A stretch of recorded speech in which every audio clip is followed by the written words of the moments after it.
Hey, welcome back to Happy Little No Trees. We're going to try something different today.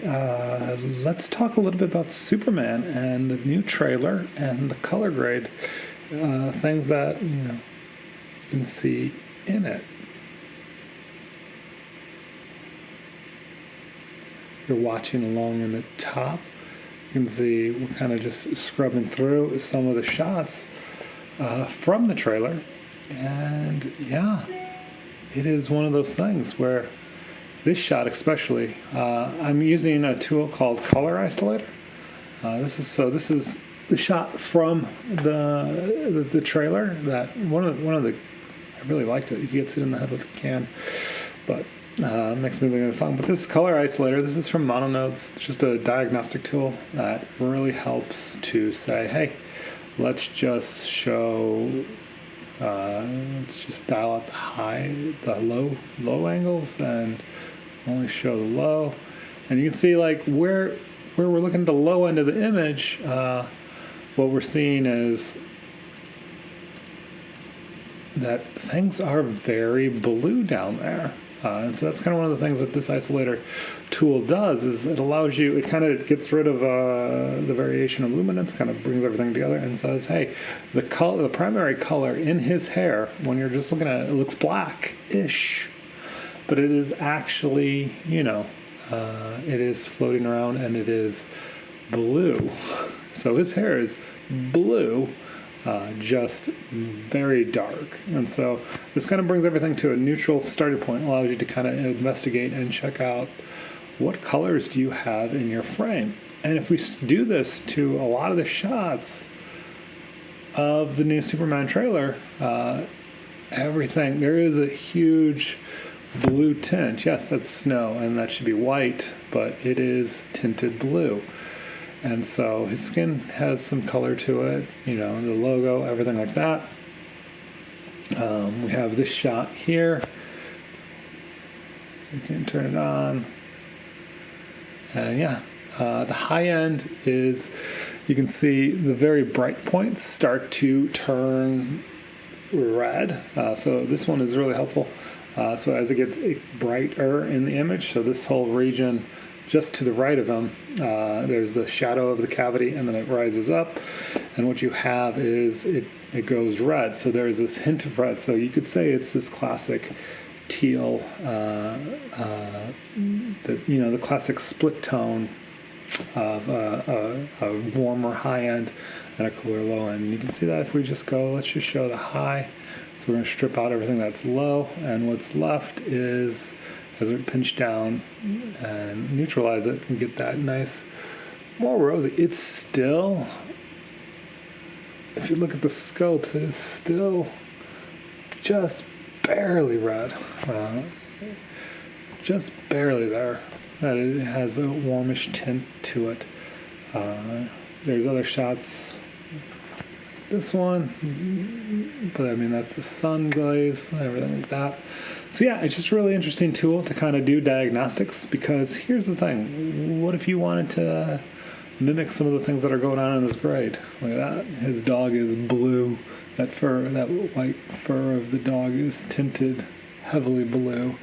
And you have this huge color separation of just that red cloak, and everything else in the image is a bluish tint going towards white. And so, yeah, it is spot on. Almost, if you're looking at the scopes, almost pointed straight up at red on that cloak. But yeah, you can see that like the vector scope, when you turn this tool on, doesn't really change much, but you have a nice blue tint. The other tool that I've been playing around with, this is a new one from Thatcher Freeman, actually. And it is a lot of fun to play around with. So let's see here. So you can just scrub, and you're pretty much drawing wherever that line is. And so you're getting you're drawing a line that's doing your waveform only where that line is located.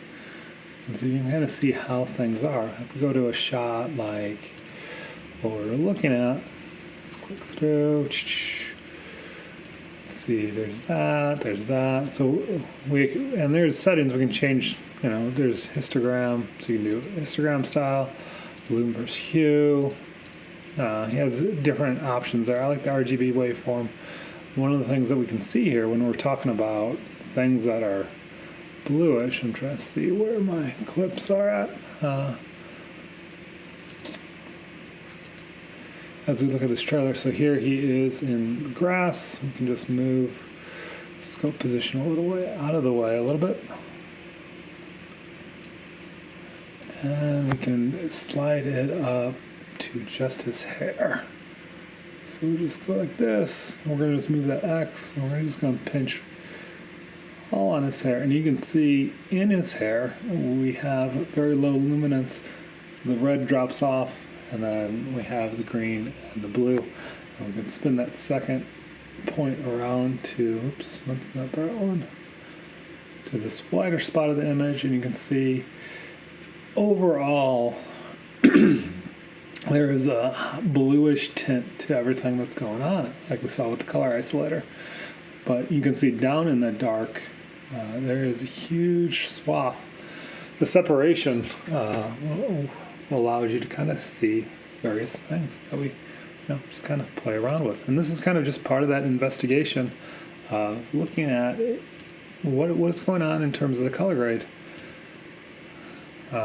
in these shots, to let us kind of determine, what's going on,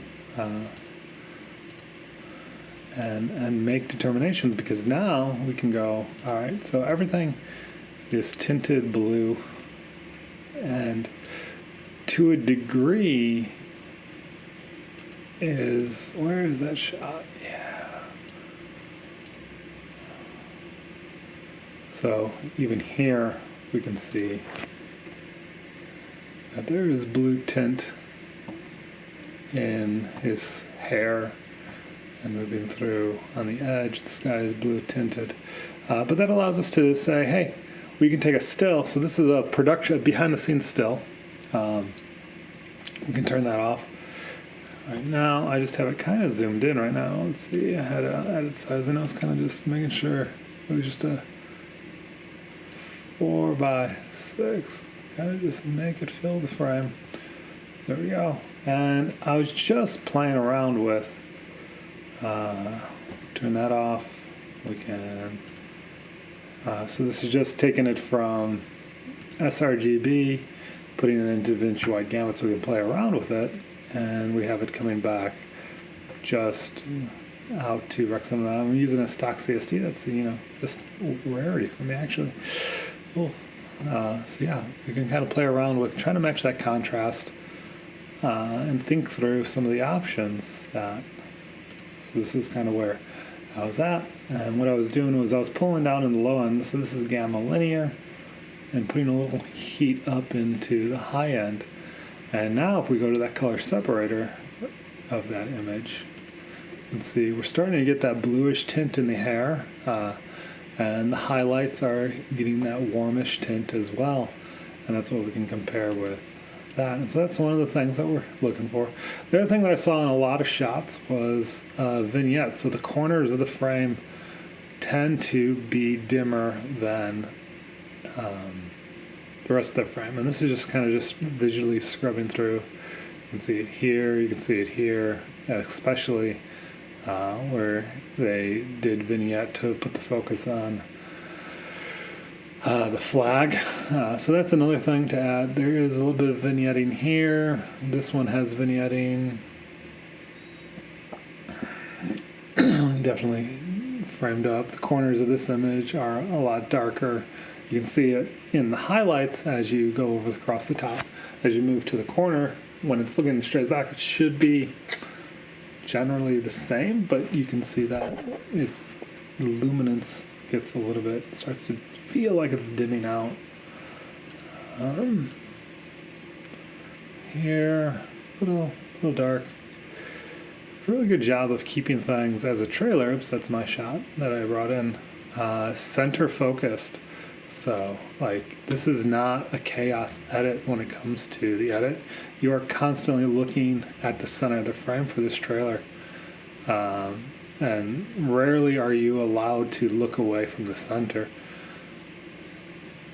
So overall, like, the edit is really nice. You're constantly looking center frame or just off center, but the focus is dead center as you scrub through it. You're never really like, hey, where am I supposed to be looking? And that's just in the trailer.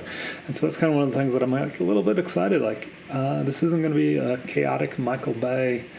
What am I looking at? You know, this actually allows you to have a lot more. When you have an edit that is really focused on drawing your eye to the center, and so that can be done with the color grade when you put vignettes on the corners and darken them out and make different parts the most prominent thing that you see. And so that comes from either color separation and things like that, where what you see and what your eye is drawn to, you're never having to really readjust where to look or really where to find what is the most important thing.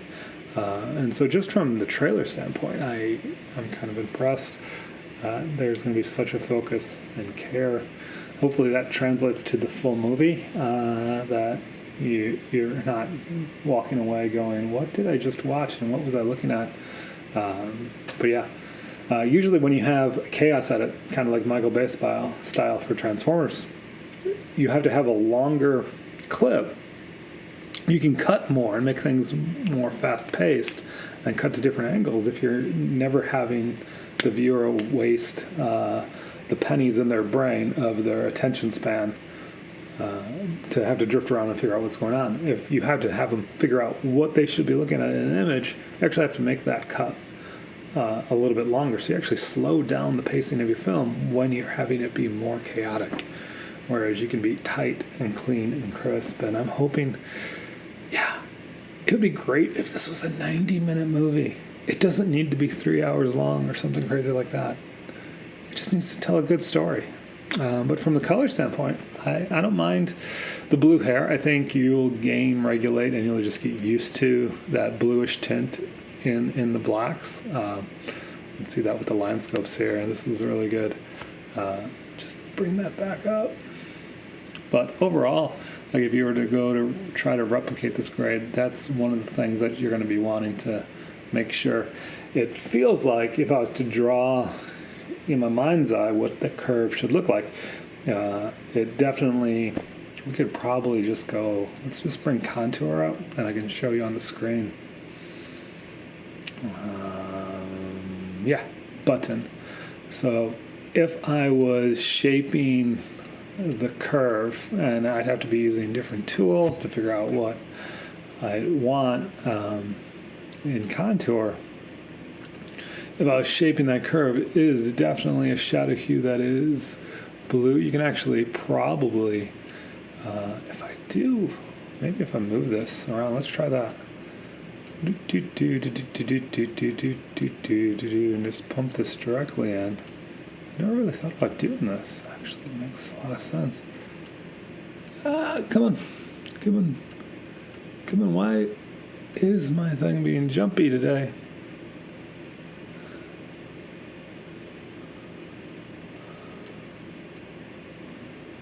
When I bring contour out, and now I'm losing frames on my recording. That's not good.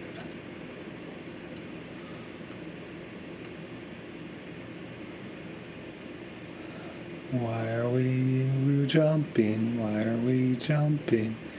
Here we are.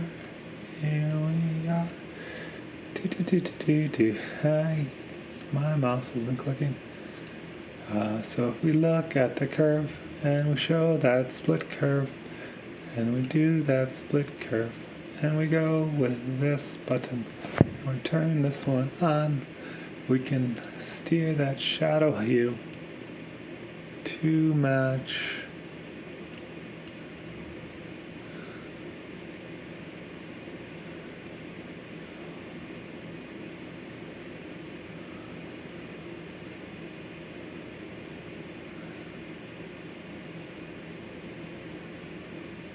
and just so this is affecting the image. Not really the best way of doing that, but I would imagine it is something like this, that there is a bit of divergence that never comes back together. So if you're using contour to shape your look, the peak divergence is interesting because it is highlight, but there is in some shots a stand up to where it doesn't get all the way back to neutral. It actually, like, blue tends to be the prominent thing. So, like, you can see that in the shots where it's just generally white, there is like this white balance shift going on, that even in the high ends it's divergent, but for the most part in the mid-range above the middle you do have that nice warm boost, and it actually feels like it starts, the width is there, and you'd have to slide it. It feels like it slides a bit more, but from just visually looking at it, I feel like this is generally how I would shape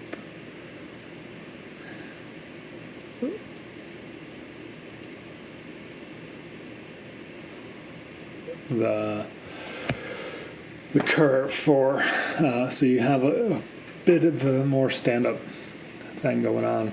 How I would shape the curve for looking at,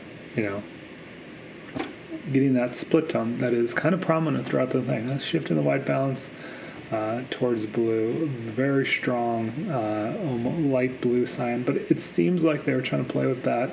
Let's get as much blue in the image as possible so that when you see the red cape and you see the yellow and red, you know he's supposed to be in blue, but that red needs to pop, and so kind of saturating everything with blue subtly. Even any sort of color that is red is going to stand out and pop.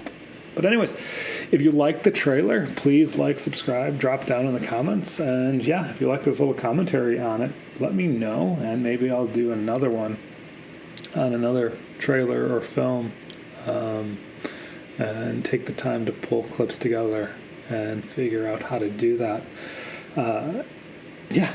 But kind of similar to what you do anytime you're doing look dev, where you're trying to mimic a grade that was done on a previous thing. You go get footage from the film. If you can get behind the scenes footage that kind of matches the shots that you're looking at of the finished grade plus the behind the scenes shots, and then kind of figure out, how do I get those two things to come close together? What do I need to look at? But Mononode's Isolator is really great to just be like, hey, that's the color that is in the shadows, is this nice, warmish bluish tint, and allows you to kind of go through pretty easily to say where I'm looking at the image, and I can flip back and forth and go, because if you were looking at this here, you'd be like, oh, his hair is black, but that's partly because it's in contrast to that white. But overall, that snow is blue, has a bluish tint to it. His shirt is blue, and that red cape is just nicely, densely saturated. Anyways, until next time. Didn't really make a happy note tree, but just kind of played around, kind of talked. Hopefully you enjoyed it. I don't know. Superman. Excited. Oh yeah, it is 2025 now, so we do get to have some excitement in our lives. Hopefully get back to the theater more often than not.